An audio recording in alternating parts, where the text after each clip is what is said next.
Pernah nggak sih ngerasa capek banget sampai rasanya kepala tuh kosong, buat mikir aja susah? Nah, hari ini kita bakal bahas tuntas soal fatigue atau kelelahan. Ini bukan sekedar rasa ngantuk biasa ya, ini adalah sebuah kondisi serius yang bisa banget mempengaruhi kesehatan dan yang paling penting keselamatan kita. Oke, kita mulai dari gambar ini. Pasti banyak dari kita yang relate kan? Apalagi buat yang kerjanya pakai sistem shift. Mata berat, kepala pusing, ini bukan cuma ngantuk loh. Inilah yang namanya kelelahan atau fatigue. Biar pembahasannya enak dan terstruktur, kita udah siapkan 5 topik utama. Kita akan mulai dari apa itu kelelahan, cari tahu penyebabnya, lihat dampaknya, belajar kenali sinyal dari tubuh, dan yang terakhir, gimana cara mengatasinya. Lengkap kan? Oke, kita masuk ke bagian pertama. Sering banget kan kita bilang, aduh ngantuk. Padahal yang kita rasain itu jauh lebih dalam dari sekedar butuh tidur. Jadi apa sih sebenarnya bedanya ngantuk biasa sama kelelahan? Yuk kita bedah bareng-bareng. Nah, ini dia definisi teknisnya. Kelelahan itu adalah kondisi menurunnya kemampuan kinerja mental atau fisik. Gampangnya gini, ini tuh kondisi di mana performa otak dan badan kita benar-benar anjlok. Penyebabnya bisa macam-macam, mulai dari kurang tidur sampai beban kerja yang berlebihan. Wah ini nih yang menarik. Ternyata kelelahan itu bisa dilihat dari berbagai sisi loh. Dari asal katanya, fatigue, dari bahasa Latin. Secara fisiologis atau fisik, ini artinya kekuatan otot kita menurun. Dan yang nak kalah penting, secara psikologis, motivasi kita jadi drop dan kemampuan buat menyelesaikan masalah juga ikut menurun. Kompleks banget kan? Terus, kalau udah tahu definisinya, pertanyaan berikutnya adalah, datangnya dari mana sih rasa lelah yang kayak gini?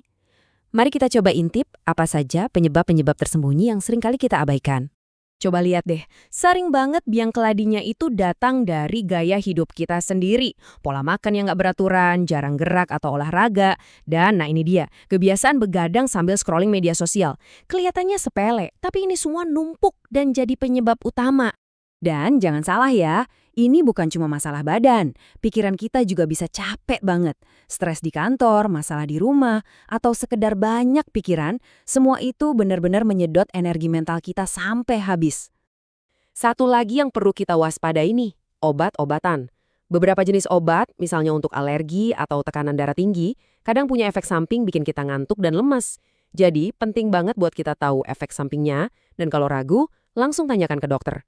Coba deh bayangin konsep ini, utang tidur.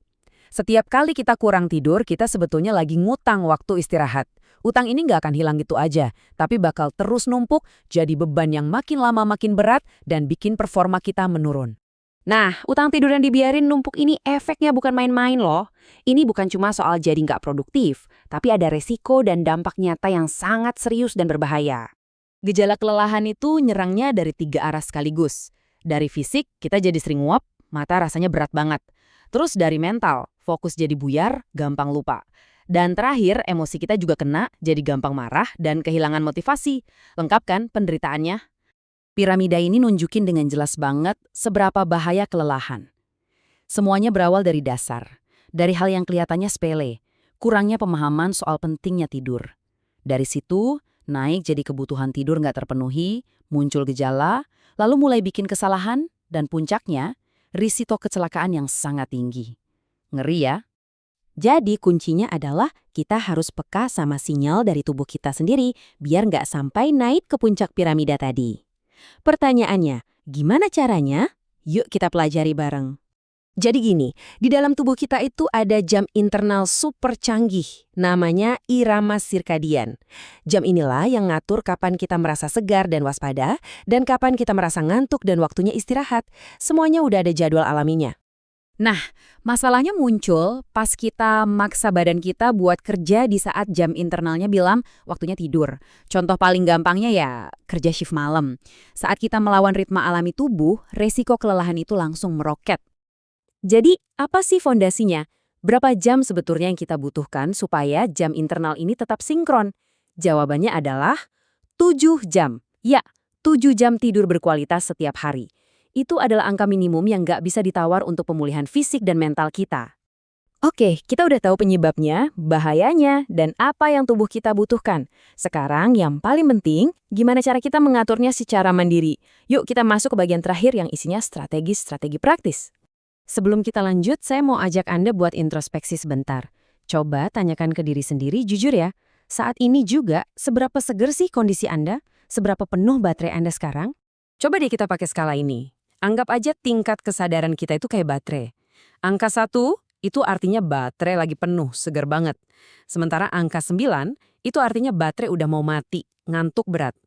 Coba, jujur, Anda ada di angka berapa sekarang? Ini bukan cuma soal kira-kira loh. Tingkat kelelahan ini bahkan bisa diukur secara objektif. Beberapa sistem manajemen keselamatan misalnya menggunakan skor risiko yang dihitung berdasarkan berapa jam kita tidur dalam 24 jam terakhir. Makin sedikit tidurnya, makin tinggi skor risikonya. Nah, yang paling penting dari penilaian diri ini apa? Kejujuran.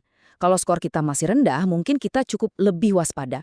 Tapi kalau skornya sudah tinggi, itu adalah sinyal bahaya yang jelas.